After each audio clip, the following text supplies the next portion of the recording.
Bom dia, tudo bom com vocês? Vamos recapitular a lição bem rapidinho? Vamos? Eu já fiz a minha oração, espero que você já tenha feito a sua. E nós vamos recapitular a lição 11, que é o que nós estudamos durante toda essa semana. A lição 11 tem por título o Antigo Concerto. O tema para memorizar está lá em Hebreus 8, verso 8, que diz assim: Eis que vem dias, diz o Senhor, em que farei uma nova aliança com a casa de Israel e com a casa de Judá. Amém? Pois é. No primeiro tópico, a gente estudou sobre a escravidão com fundimentos. Nós vimos o quê? Que o povo ficou muito tempo preso lá no Egito, né? Como escravo, e no meio da corrupção, da idolatria, ele perdeu o senso da sua pecaminosidade, né? E nesse momento havia uma necessidade de que eles reaprendessem, que eles aprendessem, né? Sobre os princípios divinos. E a gente encontra respostas para essa. E nós encontramos em Êxodo 20, verso 1 e 2 e Deuteronômio 5, 15, nos falando, né, da condição do povo de Israel, que era essa condição de escravos, né? E também lá em Êxodo 19, 1, do verso 5 e 6, nós encontramos nos dizendo para onde Deus levou o povo, para o povo agora aprender sobre esses princípios. O povo foi levado para o deserto, né? Para ali aprender, né? Sobre a sua malignidade, sobre a necessidade de arrependimento, sobre a necessidade de dependência de Deus, né? Na segunda-feira a gente falou sobre isso, a malignidade do pecado. A malignidade do pecado não deixou o povo entender que dependia de Deus para obedecer os seus mandamentos, né? E o povo não compreendia, na verdade, o quão era necessário depender de Deus e o quão era pecador, né? O quanto eram falhos diante de Deus, né? Eles queriam obedecer a Deus, sinceramente, né? Eles queriam obedecer, achavam que podiam obedecer a Deus, mas com suas próprias forças, né? Nas suas próprias condições. Não entenderam que precisava haver uma transformação, uma dependência de Deus, né? Na terça-feira, a confirmação do concerto, né? Depois que Moisés leu a lei com as suas condições e maldições e bênçãos, como Israel persistentemente respondeu. Os israelitas, mesmo ouvindo as bênçãos e as maldições de quem obedeciam e desobedeciam à lei, eles continuaram dizendo: não, nós obedeceremos.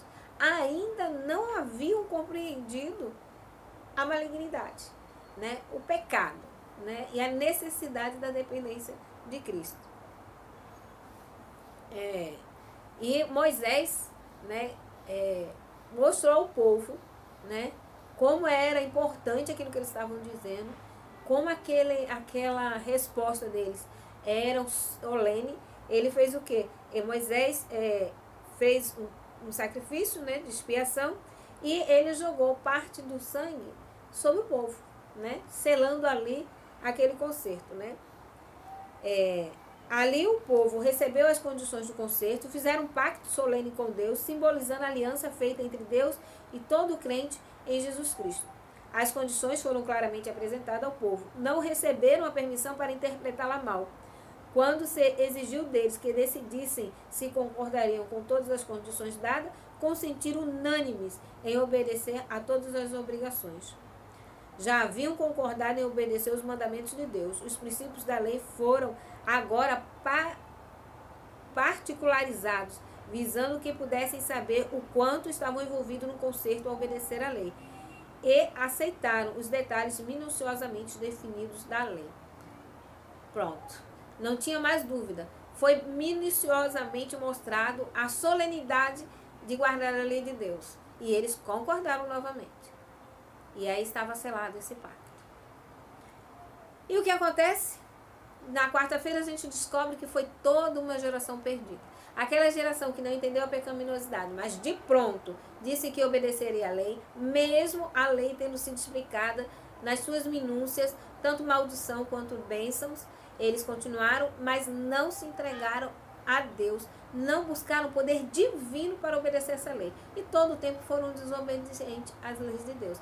E aí na quarta-feira a gente vê que foi em sua maioria perdidos, né? Na sua maioria eles ficaram no deserto. Só daquela geração, só entraram na terra prometida Caleb, filho de Jefone, e Josué, filho de Nun.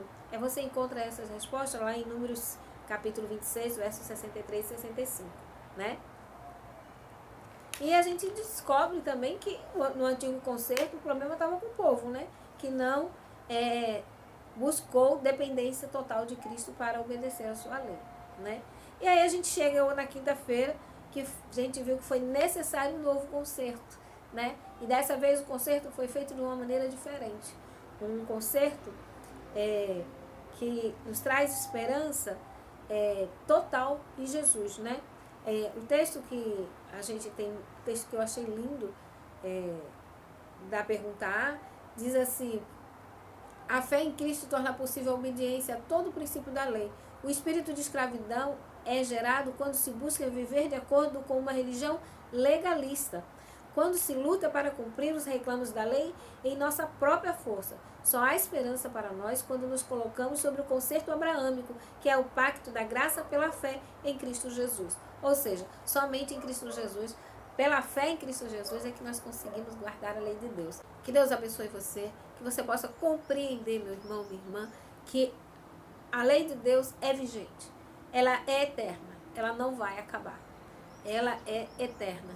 Porque toda a nossa vida, aqui e na eternidade, nós precisaremos amar a Deus acima de todas as coisas e ao próximo como a nós mesmos. E nós só vamos conseguir isso em Cristo Jesus. É uma lei maravilhosa, é uma lei linda, que foi guardada no céu, é guardada no céu e deve ser guardada por nós aqui na terra. Porque se você não guardar a lei de Deus, você vai se tornar um ser humano desprezível, trapo de imundícia, como diz a palavra de Deus. Deus nos abençoe. Eu, em nome de Jesus, aguardo você no nosso próximo encontro. Fique com Deus e que o anjo do Senhor faça com que você compreenda a importância de guardar a lei de Deus e a importância de você depender de Deus para isso. Fique com Deus. Eu aguardo vocês no nosso próximo encontro. Até lá.